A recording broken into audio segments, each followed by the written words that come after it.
ಹಂಗೆ casual ಮಾತಾಡ್ಲಿಕ್ಕಂತೀನಿ sir ಹೋಗ್ಬೇಕು.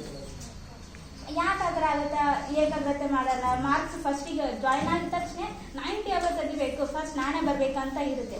Next month ಆಗಲಿ ಸರ್ 70 ಸಾಕು ನನಗೆ, 80 ಬೇಕು. ನೆಕ್ಸ್ಟ್ ಬರಲಿ ನನ್ನಂತೂ ಜಸ್ಟ್ ಫಸ್ಟ್ ಕ್ಲಾಸ್ ಸಾಕು 60 ಮಾರ್ಕ್ಸ್ ಅಷ್ಟೇ, ಏನಕ್ಕೆ ಬೇಕು 35 ಬರ್ತದೆ ಲಾಸ್ಟಿಗೆ.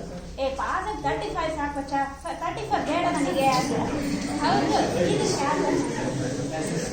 ಹೌದಾ. ಬಟ್ ಲಾಸ್ಟ್ ಇನ್ನ 1 ವೀಕ್ ಇರಲಿ, ಇನ್ನ 15 ಡೇಸ್ ಇರಲಿ, ಯಾವ್ದು ಬೇಡಪ್ಪ, ಪಾಸ್ ಆದ್ರೆ ಸಾಕು. ಪಾಸಿಂಗ್ ಪ್ಯಾಕೆಟ್ ಬಿಟ್ಟರೆ ಹೋಗ್ತೀವಿ. ಯಾಕೆ ನಾನು ಸ್ಟಿಲ್ ಮಾಡಿರೋಂಥದ್ದೇ, ನಾನೇ ವಿದ್ಯಾರ್ಥಿ, ನಾನು ಬೇರೆ ಮಾತಾಡ್ತಿಲ್ಲ, ನಾನು ಕೂಡ ಅದು ಮಾಡ್ಕೊಂಡು ಬಂದು. ಬಟ್ ನಾನು ಯೋಚನೆ ಮಾಡಿದಾಗ ಕುತ್ಕೊಂಡು ಏನಕ್ಕೆ ಈ ಥರ ಆಗುತ್ತೆ ಅನ್ನೋದೊಂದಿರುತ್ತೆ.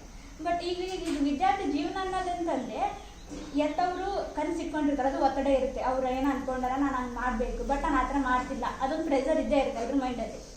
ಏನೋ ಅಂತ ಅಂದ್ಕೊಂಡಿರ್ತಾರೆ, ನಾವು ಆ ಥರ ಇಲ್ಲ, ಎಲ್ಲರ ಮನಸ್ಸಲ್ಲಿ ಇದ್ದೇ ಇರುತ್ತೆ. ಮತ್ತೇನಾಗುತ್ತೆ, ಇವು ಕಾಲೇಜ್ ಫ್ರೆಂಡ್ಸ್ ಇರ್ತಾರೆ, ಅವ್ರ ಪ್ರಾಬ್ಲಮ್ಸಿಗೆ ನಾನು ಸ್ಪಂದಿಸ್ಬೇಕಾಗುತ್ತೆ. ಹೌದು, ಅವ್ರೇನೋ ಬರಲಿ ಸಮಸ್ಯೆ, ಮತ್ತು ಏನೋ ಪ್ರೀತಿ ಪ್ರೇಮ, ಅಸೈನ್ಮೆಂಟ್ ಆಗಲಿ, ಇಂಟರ್ನಲ್ಸ್ ಆಗಲಿ, ಎಂಜಾಯ್ಮೆಂಟ್, ಈ ಥರ ವೆಲ್ಕಮ್ ಪಾರ್ಟಿ ಆಗಲಿ, ಬರ್ಡೇ ಸೆಲೆಬ್ರೇಷನ್ ಆಗಲಿ, ಈ ಥರ ಹಲವು ನೆನಪುಗಳನ್ನು ನಾವು ಬುದ್ಧಿ ಕಟ್ಟುವಂಥ ಸಂದರ್ಭ ಇದು, ಒಂದು ಅದ್ಭುತ ಸಮಯ ಇದು. ಅಂತಿಮವಾಗಿ ನಮ್ಗೆ ಏನು ಗೊತ್ತಾಗುತ್ತೆ ಹೇಳಿ, ಎಲ್ಲ ಫೈನಲ್ ಆಗಿ ನಮ್ಮ ಫಲಿತಾಂಶ ಮೇಲೆ ನಿಲ್ಲದು. ಏನೆಷ್ಟು ಎಂಜಾಯ್ ಮಾಡಲಿ ಇದು ಮಾಡಿ, ಲಾಸ್ಟಿಗೆ ಕೊನೆಗೆ ಗೊತ್ತಾಗೋದ್ರಿಂದ ನಮ್ಮ ಫಲಿತಾಂಶ ಪಾಸ್ ಆಗಿದ್ರೆ ಫೇಲ್ ಆಗಿದ್ದಾರೆ. ಹೌದಲ್ಲ, ನಾವು ಪಾಸ್ ಆಗಿದ್ರೆ ಎಲ್ಲರಿಗೂ ಖುಷಿ ಅನಿಸುತ್ತೆ. ಬಟ್ ಏನು ಮಾಡ್ತಾರೆ, ಇಲ್ಲಾಂದ್ರೆ ಏನಾದರೂ ಬರಲಿ ನಮ್ಮ ಮೇಲೆ ಪಾಸ ಫೇಲ್. ಹೌದಾ, ಹಂಗಾಗಿ ಒಂದು ಒಳ್ಳೆ ಉತ್ತಮ ಫಲಿತಾಂಶ ಬರಬೇಕು ಅಂತಂದರೆ ಉತ್ತಮ ತಯಾರಿ ಬೇಕೇ ಬೇಕು. ಆ ಉತ್ತಮ ತಯಾರಿ ನಾವು ಮಾಡ್ಕೊತಿದ್ವಾ, ಅದೊಂದು ಪ್ರಶ್ನೆ ಬೇಕಾಗುತ್ತೆ. ಉತ್ತಮ ತಯಾರಿ ಅಂತಂದರೆ ನಾವು ಚೆನ್ನಾಗಿ ಕುತ್ಕೊಂಡು ಓದಬೇಕು. ಬಟ್ ನಾವು ಯಾರು ಕೂಡ ಕರೆಕ್ಟಾಗಿ ಯುಟಿಲೈಸ್ ಮಾಡ್ಕೊತಿಲ್ಲ ಅಂತ ಸಮಯ. ನಮ್ಗೆ ಯಾವುದು ಪ್ರೆಷರ್ ಇಲ್ಲ. ಬೆಳಗ್ಗೆ ಹೋಗಿ ಹುಲ್ ತೊಗೊಂಬಂದು ಹಸಿರು ನೆಡ್ಸೋದಾಗಲಿ, ಆಟೋ ಓಡಿಸ್ಕೊಂಡು ಇದು ಮಾಡೋದಾಗಲಿ, ಬರೋಂಥ ಅದೇ ಮನೆ ನೆಡ್ಸೋದಾಗಿರಲಿ, ಏನೋ ಕೆಲಸ ಮಾಡೋಂತಿದೆ ಪ್ರೆಷರ್ ಯಾರಿಗೂ ಇಲ್ಲ. ಹುಡುಗರು ಅಂದ್ರೆ ಓದೋ ಸಮಯ ಓದೋಕ್ಕಂತ ಬಿಟ್ಟಾರೆ. ಬಟ್ ನಾವು ಅದು ಯಾವುದು ಮಾಡೋಕ್ಕಿಲ್ಲ. ಪೇರೆಂಟ್ಸ್ ಎಲ್ಲನೂ ಮಾಡಿರ್ತಾರೆ. ನಾವು ಬರ್ದಿರ್ತೀವಿ ಅಂದಮೇಲೆ ಪೆನ್ಸಿಲ್ ತೊಗೊಂಡು ಥರ ಅಳಿಸಬೇಕಂದ್ರೆ 5 ರೂಪಾಯಿನೂ ಕೂಡ ಅವರೇ ಕೊಡ್ತಾರೆ. ಮತ್ತು ಲ್ಯಾಪ್ಟಾಪ್ ಇಟ್ಕೊಂಡು ವರ್ಕ್ ಮಾಡ್ಕೊಂಡು ಕೂಡ ಅಷ್ಟು ರೊಕ್ಕದ್ದು ಕೂಡ ಅವರೇ ಕೊಡಿಸ್ತಾರೆ.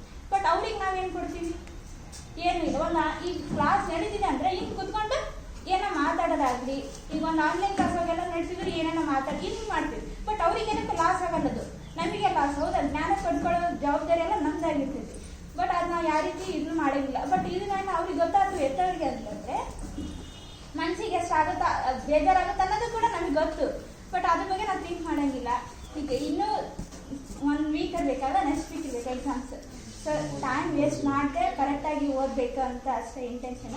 ಬಟ್ ಯಾಕಾಗಿ ಏನಕ್ಕಾಗಿ ಯಾರಿಗೋಸ್ಕರ ಓದ್ತಿದ್ದೀವಿ ಅನ್ನೋದು ಏನಾದರೂ ತಲೆಯೊಳಗೆ ಬಂತು ಅಂದರೆ ನಾನು ಏನು ಹೇಳ್ತೇನೆ, ಕಾನ್ಸಂಟ್ರೇಟ್ ಕೊಟ್ಟು ಓದೋಕ್ಕಾಗಲ್ಲ, ಮತ್ತು ಮಾರ್ಕ್ಸ್ ಯಾಕೆ ಆಗ್ತಿಲ್ಲ, ಮತ್ತು ಇನ್ನಷ್ಟು ಕೆಲವು ಇರ್ತಾನೆ ನಿದ್ದೆ ಬರ್ತದ, ಹಂಗೆ ಹಿಂಗೆ ಎಲ್ಲದಕ್ಕೂ ಸೊಲ್ಯೂಷನ್ ಸಿಕ್ಕೈತೆ. ಇದಕ್ಕೆ ಒಂದು ಯಾಕಾಗಿ ಓದಬೇಕು, ಯಾರಿಗಾಗಿ ಓದಬೇಕು, ಯಾತಕ್ಕಾಗಿ ಓದಬೇಕು, ಇವೆಲ್ಲ ತಿಳ್ಕೊಂಡ್ಬಿಟ್ರೆ ಇದಕ್ಕೆ ಏನು ಇದನ್ನ ಇಲ್ಲ ಅಂದರೆ ಈ ಪ್ರಾಬ್ಲಮ್ಸ್ಗೆಲ್ಲ ಸೊಲ್ಯೂಷನ್ ಈಗ ಒಂದೇ ಮದ್ದು ಅಂತ ನಾನು ಹೇಳಿದೆ.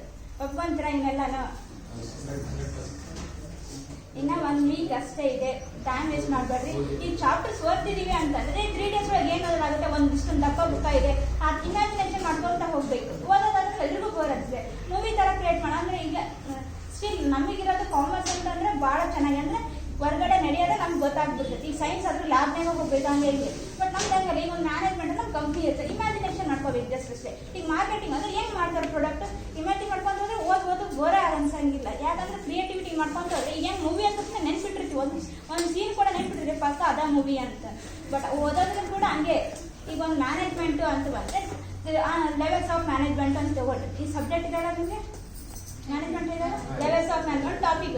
ಲೆವೆಲ್ಸ್ ಅಂದರೆ ಯಾವ ಥರ ಇದೆ, ಒಂದು ಕಂಪ್ನಿ ಇಮ್ಯಾಜಿನೇಷನ್ ಮಾಡ್ಕೋಬೇಕು. 3 ಲೆವೆಲ್ಸ್ ಇರ್ತದೆ, first level, second level, third level. First level ಒಳಗೆ ಯಾರ್ಯಾರು ಬರ್ತಾರೆ, ಜಸ್ಟ್ CEO ಬರ್ತಾರೆ, CF ಇದನ್ನು ಪ್ಲ್ಯಾನ್ ಮಾಡ್ಕೊಡ್ತಾರೆ. ಇನ್ನು ಸೆಕೆಂಡ್ ಲೆವೆಲ್ಗೆ ಯಾರು ಬರ್ತಾರೆ, ಮ್ಯಾನೇಜರ್ಸ್ ಬರ್ತಾರೆ, ಜಸ್ಟ್ ಅವರು ಅಡ್ಮಿನಿಸ್ಟ್ರೇಟರ್ ಆರ್ಗನೈಸ್ ಮಾಡ್ಕೊಂಡು ಹೋಗ್ತಾರೆ. ನೆಕ್ಸ್ಟ್ ಥರ್ಡ್ ಲೆವೆಲ್ ಯಾರು ಬರ್ತಾರೆ, ಎಂಪ್ಲಾಯ್ಸ್ ಬರ್ತಾರೆ, ಅವ್ರು ವರ್ಕ್ ಮಾಡಿ. ಈ ಥರ ಇಮ್ಯಾಜಿನೇಷನ್ ಮಾಡ್ಕೊಂಡು ಹೋದ್ರೆ ಓದೋ ಬೋರೇ ಅನ್ಸಲ್ಲ. ಫಸ್ಟ್ ನಾವು ತಿಳ್ಕೊಬೇಕಾಗಿದ್ದು ನಮ್ಮಲ್ಲಿರುವಂಥ ಏನು ಮೈನಸ್ ಪಾಯಿಂಟ್ ಅಂತ ತಿಳ್ಕೊಂಡ್ರೆ ಸಾಧನೆ ಮಾಡೋಕ್ಕೆ ಎಲ್ಲರಿಗೂ ಅನುಕೂಲವಾಗುತ್ತೆ ಅಂತ ಹೇಳ್ತೀನಿ. ಈ ವೇದಿಕೆಯಲ್ಲಿ 2 ನಿಮಿಷ ಮಾತಾಡಲಿಕ್ಕೆ ಅವಕಾಶ ಮಾಡ್ಕೊಂಡು ಎಲ್ಲರಿಗೂ ಧನ್ಯವಾದ.